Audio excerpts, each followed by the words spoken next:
Robert Capa and Larry Burrows both illustrate the point that in order to be a combat photographer in the front line, you need to be a very special breed of person. War photography in general is never an easy ride. You're working in the most difficult of circumstances, but you're also covering the most distressing of subjects, which have an impact on the photographer as well as the audience. I've seen men executed in front of me who are crying and looking at me and thinking I can save them, and I can't.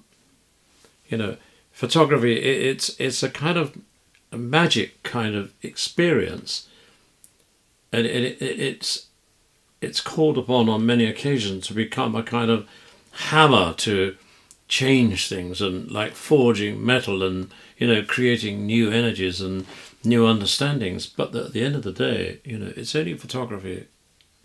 For me, it's a political thing to try and talk about the way the world is being made. It just so happens that for me, photography is the easiest way to talk about these things. If I could write opera, I'd write an opera about it, but I don't know how to do that. And as it happens, I think that's what interests me about Fenton, is that you can't, I don't think you can really get what's going on in the photographs that he makes unless you do something to try and understand the sort of political context in which the war is being fought, his role in the war, his relationship with the Times, his relationship with London Illustrated News. And it's only if you understand that stuff you can understand his relationship with the officers and why he made the pictures that he made and why he didn't make other pictures. You know, why did he not make pictures of dead bodies, for example, which is the thing that cries out to me. What was he trying to say about the war and the people that paid him, the people that commissioned him? Robert Capa's photography is very important, it is very truthful, but some of the best known photographs that he's associated with have to be taken with not a pinch of salt, but a question mark against them. He's best known for two particular sets of images. One is the falling soldier photograph taken during the Spanish Civil War. The authenticity of it has been the matter of much discussion over the years, and this still goes on.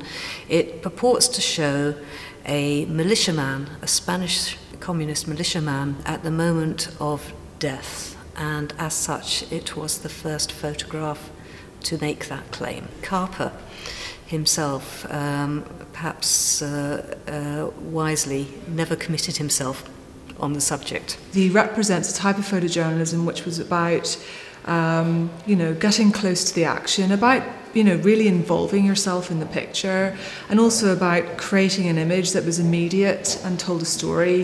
It didn't have to be perfect, but it grabbed you. What I love about photography is the more you know about the personality, the more you see it in their pictures. You know, Capa was obviously a sort of, he was in with the action, he was very energetic, very masculine. You can see, if you look at the contact sheets from that time, how he really was running with the soldiers that he was photographing. So it's a very involved approach. There's no distance between him and his subject. It's all, as with most of Magnum's, majority of Magnum's work, it's documentary, it's unposed, it's natural lighting. So there's a great sense of immediacy about his work. War photography is using the same language and modes that was invented by Robert Capa.